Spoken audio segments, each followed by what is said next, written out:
Welcome to the Market Revolution, Part 2.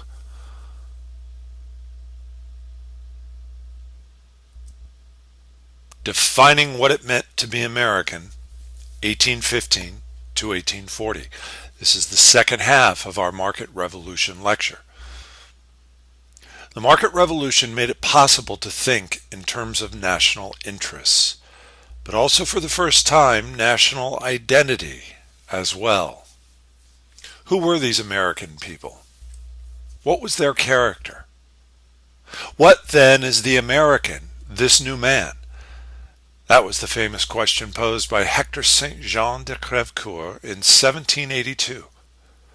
But the very diversity of the population made that a difficult question to answer, which led some prominent Americans to fret about the future stability of the nation. "The more homogeneous our citizens can be made," said George Washington, "the greater our prospects of permanent union." Washington's comment reflected the reality of diversity in early America, cultural, ethnic, religious, and even political diversity. So many interests, so many identities.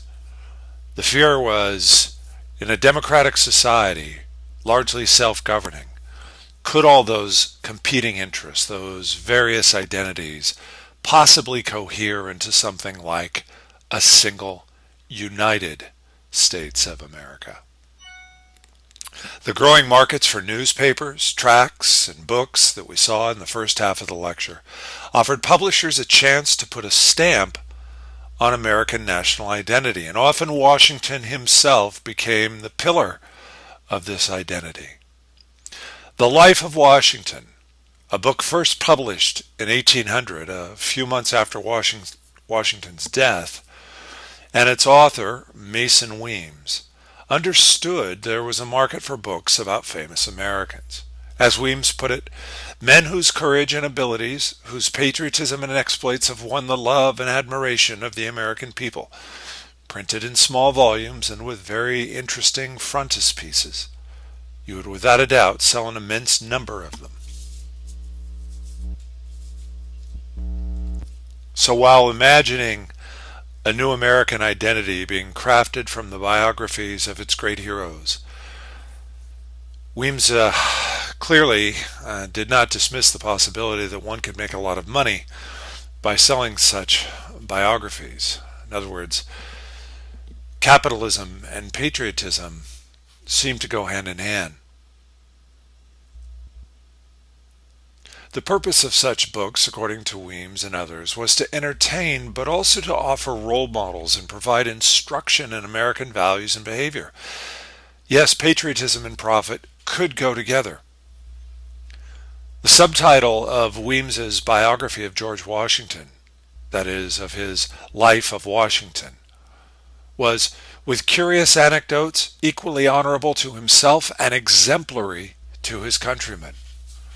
In other words, the author clearly sought to relate the life of Washington with its anecdotes and its stories as an example to the new nation, that is, of others to model and to mimic. When the author, Mason Weems, died in 1825, his Life of Washington had fulfilled his prophecy that such books would be popular. It had undergone 29 editions. And since his readers liked new and interesting anecdotes about the subject, there was every incentive to creatively coax new stories into existence with each and every edition, while at the same time defining the qualities to be admired. These qualities tended to be restraint, sacrifice, perseverance, leadership, self-control, and honesty. "I can't tell a lie, Pa." That was the famous refrain of honesty from a young George Washington, first found in the book that Weems had authored. A sketch showing the young Washington here confessing to his father the crime of cutting the cherry tree. Well, if this anecdote was meant to embody the honesty of young Washington and become exemplary for the nation, it's rather ironic that you consider that the story was simply made up. It never happened. No cherry tree cut down, no honest confession by young George. Mason Weems claimed to have heard the story retold by an aged nurse, a nurse who had cared for the young Washington as a child and outlived him. But the story was not ever included in the life of Washington until a later volume. In fact, it was part of the invention of American history that such books often contributed to. They were meant to be didactic, that is, to offer a moral, even if the story itself was, well, made up. The point was to teach the people how to be American, and it seemed necessary to do for many leaders who feared national disintegration. Here's Brumidi's famous painting from the roof of the Capitol showing an armed liberty, an eagle attacking America's enemies. If liberty were to survive in this country and to take on America's enemies, then the people would have to know how to properly manage their liberties. The lack of a national identity worried many. A republic based on popular sovereignty required a well-informed participation of its citizens, after all. And Americans lacked unifying elements such as a national church or even a shared past. There was the recent history of the Revolution. But the people themselves were so very culturally diverse in their habits, their language, their identities, that even the revolutionary heritage seemed to connect in diverse ways without creating necessarily a national identity. No foreign enemy to unite us against. Even the War of 1812 seemed not to unite the country in ways that would prove enduring. So to create from the virtues of republicanism, that is the ideology of our nation, a national creed that would inspire a sense of civic duty, proper behavior, and love of country. That was the goal of Noah Webster, who in 1790 wrote, "When we make laws for themselves as well as for their neighbors, they are led by their own interest to make good laws." In other words, the very responsibility of democracy, of fostering a republic, of self-government, popular sovereignty, according to Noah Webster, would be the ideal motivation to preserve a sense of civic identity, of citizenship. What were these republican virtues, according to Webster and others, around which a new nation could rally? Independence and liberty. Civic-mindedness, that is, a willingness to participate in the affairs of one's town or city. Patriotism over materialism, that would be a stretch, given that the market revolution was predicated upon the fulfillment of material ambitions, and yet somehow materialism, commerce, capitalism would have to be made safe for patriotism. The ideal from ancient Rome, often introduced in such discussions, was the Roman citizen Cincinnatus, who, according to mythology and legend, had left his plow, a simple farmer had left his plow to become a general in the ranks of the Roman legions, a general who would defend Rome successfully and refuse all temptations to secure political power based on the strength of his military campaigns, and instead humbly return to civilian life. It was the image of Cincinnatus that George Washington followed after 2 terms as president, refusing to run for a 3rd term. He was not constitutionally prohibited from doing so, but instead Washington finished his 2nd term and returned to his beloved Mount Vernon, much the way that Cincinnatus had returned to his plow. So an ideal from the ancient Roman Republic. One answer seemed to lie in education. That is, if children could be taught how to speak and think like Americans, then education itself would become a vehicle for national unity. Noah Webster himself famously put forward a spelling book and later a dictionary that would teach the American language to be distinguished even from England's language. This was the United States of America, and though the majority of its people spoke English, they spoke an American English, and so we have here an American spelling book. Advocates for education reform like Noah Webster argued that schooling should instill loyalty to country and inspire national values. The place to begin was with a standardized American English, and his American spelling book, the famous blue-backed speller, became standard issue well into the 20th century. Another types of efforts followed, even a standardized patriotic version of American history. George Bancroft's History of the United States from Discovery of the Continent, first appearing in 1834. Through the assigning of American history, teachers would administer large doses of Republican virtue to inoculate against the foreign germs of monarchy, Catholicism, socialism, etc. According to the New York Times review of Bancroft's history in 1860, the old feudalism of history, lingering around castles and palaces and battlefields, will no longer suffice. The spirit of the New Age tumbles down the feudal walls and carries history into the sphere of universal humanity. Part of what was happening here was crafting an image of America that was exceptional, set apart from the histories and languages of Europe, unique and identifiable. The aim was to create a usable past in the case of history, which spawned a textbook industry eager to satisfy the demands of a new market in publishing, like Emma Willard's Abridged History of the United States.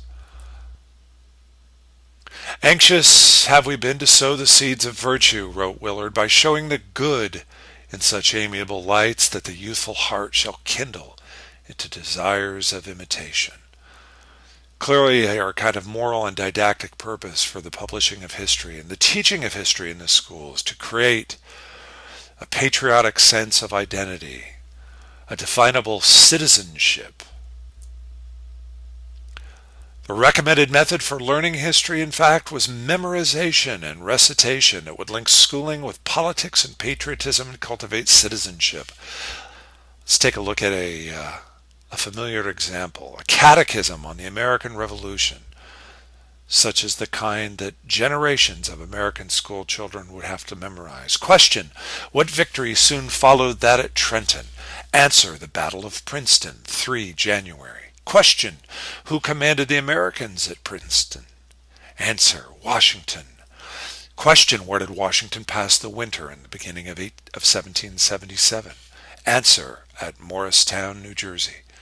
Question: where was the Battle of Brandywine fought? Answer: at Chad's Ford on Brandywine Creek in the southeastern part of Pennsylvania. Well, there you have it, a typical historical instruction, the type that school children received in the 19th century in learning American history.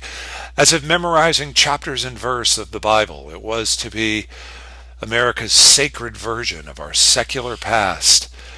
And whether you were native born or immigrant, learning this history, learning this catechism, learning this historical scripture would unite you in a common memory, a common narrative of America's past. These efforts were inspired partly by fears of the very people it was assumed who needed to learn them. And here is sort of the interesting irony, the tension within the American democratic tradition. That is the idea that ignorant populations of immigrant and propertyless mobs, that is the lower classes, would somehow threaten the stable claims of the property. A very dim view of the people, you might say, in a nation that committed itself to the voice of the people. We've seen this before in studying American history, that tension, that basic contradiction, if you will, that lie at the heart of America's democratic process. Yes, the people would rule, but the people would also be watched closely out of fear and distrust that they were even capable of ruling. George Combe, an English visitor from 1840, the ignorance of the masses is filling the wealthy with terror for their own safety, so that they are ardently anxious to educate the people. The beauty of the system is that nothing is trusted to the boy. He does not only repeat the lesson before a superior, but he learns before a superior, said DeWitt Clinton, New York's governor, referring to that catechism of instruction that school children would learn. As Ralph Waldo Emerson, the great intellect of the 19th century, Ralph Waldo Emerson put it, to keep the people from our throats. That was the great aim and design of education. What all of these quotes have in common from different people at different times of the 19th century, in the age of the market revolution, is the idea that while democracy promised a path of independence and even upward mobility for the common man was not to simply be trusted with the proper understanding or reverence or discipline that would be necessary to maintain this republic. So a kind of patrician concern for the solidity, for the stability, the tranquility, the domestic tranquility of America. And the hope lie that in education of the masses, the proper civic virtues, the ideals, the Republican ideals. Keep in mind we're talking now not about the modern Republican Party, but the ideology of republicanism, the very bedrock of our national government, of self-government, of sovereignty, that the virtues that were necessary for a free people to keep them from falling into anarchy and mere avarice or greed, of tumult, of mob behavior, that all of this was to be avoided through the teaching of the proper virtues. You know, even as a kid growing up in California in the 1960s and 70s, we were routinely graded not only on the academic subjects of mathematics and history and science, etc., but on the standalone evaluation of citizenship. Maybe some of you also remember receiving citizenship grades. These fears of the masses also revealed how the market revolution had created a growing gap between the haves and the have-nots in America. That is, a class divide, something that republicanism seemed not to accommodate, because after all, in a republican system, the assumption was that all men were created equal. That is, that all citizens were invested with the same basic rights and privileges. And yet, as the market revolution developed our first factories, and the first factory workers came to represent something like a permanent working class, the basic divisions and potential conflicts between that working class and the property class emerged. In vain do I try to soar in fancy and imagination above the dull reality around me, wrote one anonymous Lowell mill worker in 1826, but beyond the factory roof I cannot rise.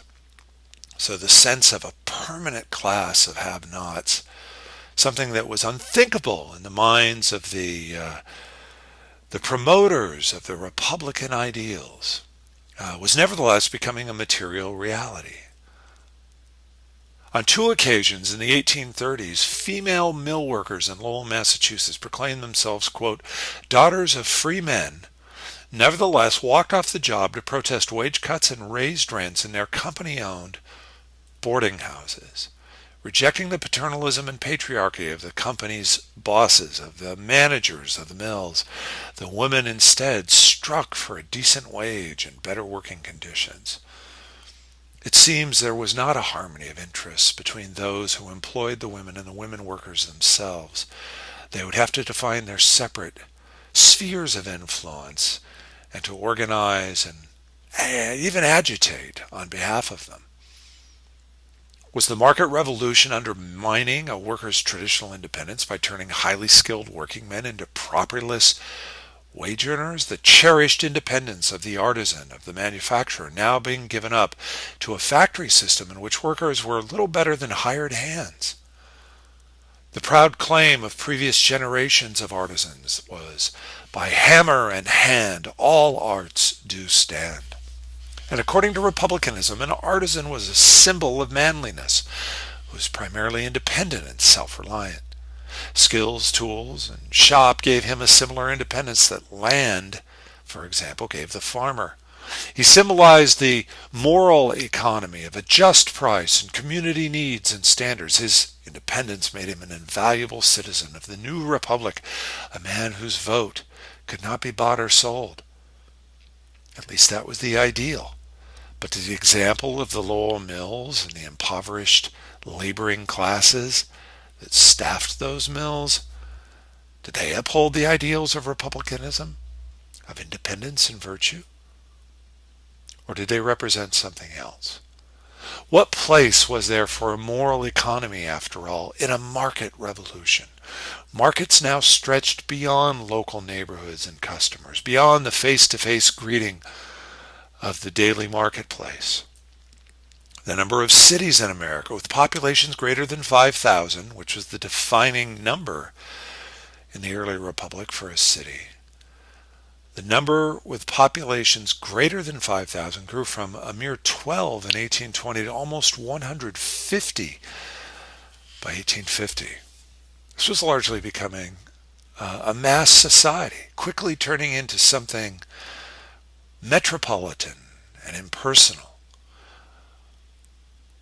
A republic not just of farms and small towns and mechanics and manufacturers, but of cities, an expanding frontier, of steamboats, of factories, of immigrant populations. And the growth of factories and the innovation of machine technology was changing the way work itself was now being done. A division of labor and specialization in the factories allowed a machine-driven system to speed up the process while reducing the need for old-fashioned skilled work. A worker might now be paid per unit of time, for example, an hourly wage, rather than a price for a product he manufactured.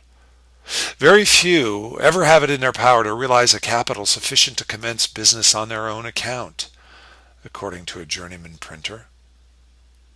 It seemed that the cherished independence of the artisan was giving way to the subdivision and specialization of the factory, and that upward mobility was perhaps being pushed aside for the drudgery and endless hours of the factory work week. Workers, no wonder, began to organize themselves into associations to protect their interests on behalf of the so-called producers, those who did the work, whose place as independent free men was not to be jeopardized by the economies of scale and machinery of the market revolution. 600 carpenters in Philadelphia struck for a 10-hour day in 1827, while in New York City in 1829, that should be 1829, a machinist named Thomas Skidmore organized a workingmen's party. As long as property is so enormously unequal, wrote Skidmore, those who possess it will live on the streets. Now this suggested a growing class divide in America and a accompanying political divide between interests. Could the claims of equality be salvaged? Could the hopes of a democracy, of harmonious interests, be preserved when these sorts of claims, these divided interests, now became ever more frequent? And would it be enough to teach the life of Washington to school children, to encourage them to see beyond those very real divisions? Or would America come to be a nation divided? Well, that's it for the Market Revolution Part 2. We'll go ahead and sign off and then come back for 2 parts of the Jacksonian America History Lecture.